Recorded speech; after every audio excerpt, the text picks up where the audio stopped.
그래서 오늘 여러분께 소개해드릴 지식 번쩍 특강의 선생님은 누구냐? 우리 보달 선생님은 누구냐 하면요, 바로 이분입니다. 자, 누굴까요? 최상욱 저자님이십니다. 아마 여러분 우리 NKYU 학생들 중에서 최상욱 선생님이 이미 다 알고 계시죠? 정말 대학에서 건축과 부동산을 전공하시고, 그리고 우리에게 정말 좋은 부동산에 관련된 기초 지식이라든지 투자에 대한 기초 지식을 코로나 때 많이 알려주신 분 중에 한 분입니다. 자, 오늘 할 얘기는 정말 우리가 고민되는 이야기를, 요번에 저도 이제 요번에 이 책을 보면서 피크아웃 코리아 어떤 생각이 들었냐면, 이 책에 서문에 이렇게 써 있단 말이에요. 저도 딱 보면서 부동산 침체, 저출산, 노인 빈곤, 의료 시스템 붕괴, 교권 붕괴, 대입제도 문제, 재테크 문제, 막 이런 것들에 다 시달리고 있는 게 요즘에 47세의 아빠들입니다. 근데 그들의 자녀는 이 문제의 끄트머리에서 아마 시작하게 될 거예요. 참, 우리가 과연 이런 여러 가지의 문제를 안고 있는 한국의 경제가 어디로 가고 있는지, 아주 작은 질문부터 큰 질문까지 정말 고민하면서 그 답을 쓰려고 했던 책이 바로 이 책입니다. 피크아웃 코리아. 자, 어서 이제 할 얘기가 되게 많으시대요. 그러니까 자, 최상욱 선생님의 강의를 일단 들으면서 여러분 전반적으로 우리가 사는 세상에 대한 문제에 대한 파악, 그리고 거기에 대한 대답 한번 같이 한번 찾아보는 시간을 가질 수 있으면 좋겠습니다. 지금 초저출산이라고 하는데 우리가 어떤 식으로 좀 대응을 하는 것이 좋냐, 뭐 그런 부분에 대해서 좀 얘기를 하겠습니다. 일단 우리나라 합계 출산율은 0.72명이라고 알려져 있고, 이 데이터들은 최근에 좀 많이 보셨을 거라고 생각을 합니다. 그래서 우리나라 지금 출생아 수가 연간 20만 명 정도, 뭐 이제 그 정도 되고 있는 그런 상황이라고 말씀을 드리겠습니다. 근데 그 20만도 이제 깨지기 직전인 거죠. 그 상황이 됐을 때 현재 우리나라의 여러 리소스들을 얼마나 잘 유지할 수가 있을 것인가, 얼마나 많은 지역이 부동산이나 인프라나 기초 도시 기반 시설 이런 것들이 유지가 될 수 있을 것인가, 이런 생각을 하면은 좀 섬뜩하고, 그래서 요즘에 부동산에서 나타나고 있는 현상이 이 피크아웃을 시장에서 다 받아들였다고 생각을 하는데요. 지금 올해만 하더라도 서울을 중심으로는 주택 가격이 좀 강세를 보이고 있지만, 지방으로는 주택 매수세가 현저히 약하고, 그리고 20대 때 우리나라에서는 자연스럽게 서울로 오는 그 이동이 이제 심하거든요. 이제 그런 것들로 인해 가지고 지방에서는 도시 소멸에 육박하는 그런 현상들이 벌어지고 있는 것 같습니다. 원래는 출산율이 낮은 서울이 소멸돼야 되지만 서울이 유지되고 지방이 소멸되는 거는 단순히 우리나라의 문제는 출산율만의 문제가 아니라 인구 사회적인 이동을 수반한 그런 사회적 현상이기 때문에 이것이 문제가 되는 것입니다. 그래서 한국의 그 전반적인 특징이 서울 수도권 집중화라는 건 아시고 계실 건데, 서울 수도권의 총 인구가 우리보다 도시가 더 큰 나라들은 있지만 그 나라 인구의 50% 넘는 인원이 모여있는 나라는 세계에 우리나라가 유일하거든요. 그래서 일자리나 아니면 10대 기업들, 그리고 주요 기업들 전부 서울에 본사가 있고요. 한국에 16개 이상의 지주사가 있는데 그중에 15개가 서울에 있습니다. 그리고 우리가 좋아하는 화이트 칼라 일자리, 사무직 일자리 이런 것들의 50%가 전부 서울에 있고, 수도권을 확장하면 더 많고요.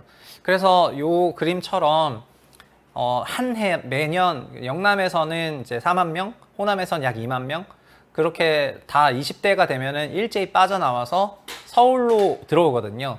그래서 20대 인구는 서울에서 유입이 발생을 하고 나머지 모든 지역에서 유출이 발생을 하고, 유출이 발생하다 보니까 출산율이 지방이 높지만 청년 인구들이 다 유출돼서 수도권에서 경제 생활을 해버리기 때문에 지방 도시들에서는 젊은 층이 이제 공극이 발생을 하게 되고요. 그러다 보니까 자연스럽게 고령 인구와 초고령 인구하고 영아 인구들만 있는 거고, 이제 청년층이 다 빠져나가니까 지방 역시 출생아 수 자체는 현저히 줄어들고 있습니다. 그래서 이런 사이클이 언제부터 심화됐냐면은 2016년부터 좀 심화가 되었고, 그러다 보니까 출산율이 더더욱 급격하게 내려갔다, 그렇게 말씀을 드리겠습니다. 결과적으로는 우리나라 인구 감소 속도가 너무 가파르다 보니까 전 세계 어디에도 없던 그런 2040년을 전후로는 한국의 그런 실질 성장률이 마이너스로 내려가고 있는 그런 시기를 전망을 하고 있습니다. 사실 전 세계 자본주의 역사에서 성장률을 마이너스로 전제하고 자본주의 시스템을 돌리고 있는 나라는 사실 없거든요. 그래서 우리는 OECD 전망이든 뭐 골드만삭스에서 전망을 했든 한국은행에서 전망을 했든 어디에서 전망을 했든 인구 감소 속도가 너무 빠르고 생산 가능 인구 속도가 붕괴되는 속도가 30년대 말부터는 폭발적으로 나오니까 뭔가 한국에서 크게 붐이 한번 와가지고 그거를 엑싯을 하고 그 다음에 외화 자산으로 적극적으로 취득하겠다는 생각이 사회에 좀 많은 것 같고요. 그래서 이제 다들 어느 정도 말은 안 하지만 암묵지로 이런 마이너스 성장률을 잠언처럼 조금 받아들이고 있다, 그렇게 저는 느끼고 있습니다. 그게 그냥 부동산에 드러나고 있는 것 뿐입니다. 지방 부동산 그 거래 위축과 하락세, 그리고 서울 부동산 강세라는 그런 현상이 옛날부터도 있었지만 출산율 0.7명대 시대를 살게 된 요즘의 전반적인 인식은 저런 것들을 많이 생각을 하는 것 같고요. 그리고 집을 사시거나 할 때 여기가 미래에도 좀 짱짱할 텐지 뭐 수요나 이런 것들이 계속 탄탄하게 유지가 될 것인지 이런 것들을 많이 고민하시는 것 같거든요.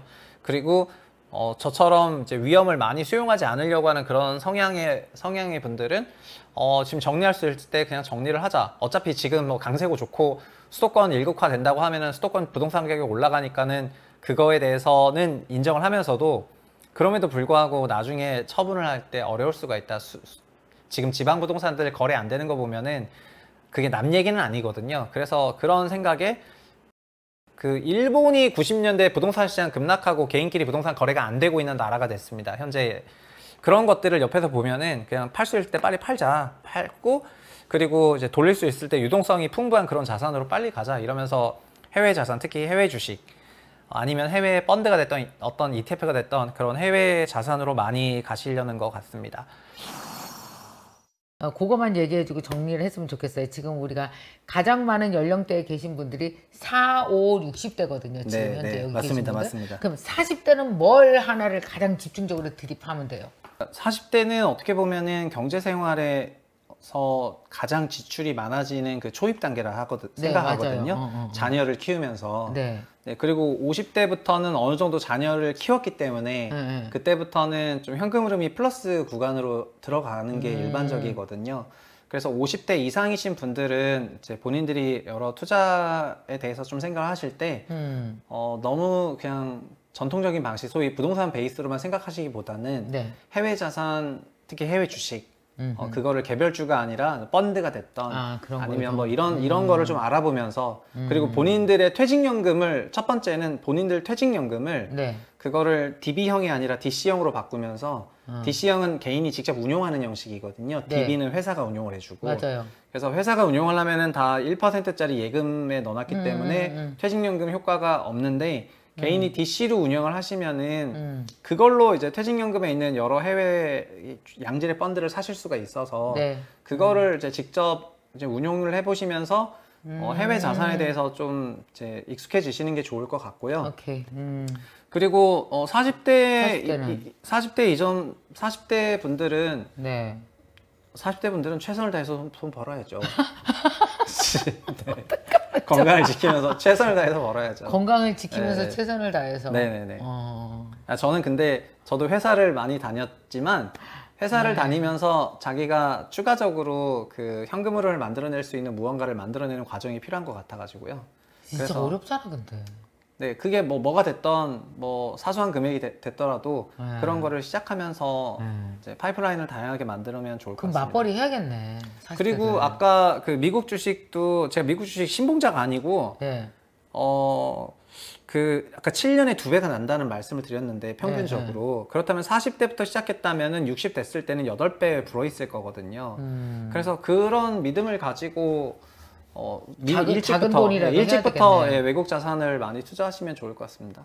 사실 약간 강의를 들으면서 든 생각에는 약간 오리무중이네요. 모든 것이 다 불명확하잖아요. 명확한 건 하나도 없죠. 미래의 일이기 때문에. 맞습니다. 그러나 이제 어쨌든 앞으로 서서히 우리에게 벌어질 일이기 때문에 그 중에서 이제 나에게 좀 더 가까운 미래라고 생각되는 것에 대해서 그냥 아무 대책 없이 있기보다는 무엇인가 조금씩이라도 여러분들이 방향을 트는 것, 이런 거는 정말 우리에게 너무나 필요한 것 같습니다. 자, 오늘 함께 해주신 선생님 감사합니다. 네, 감사합니다. 네, 고맙습니다. 네.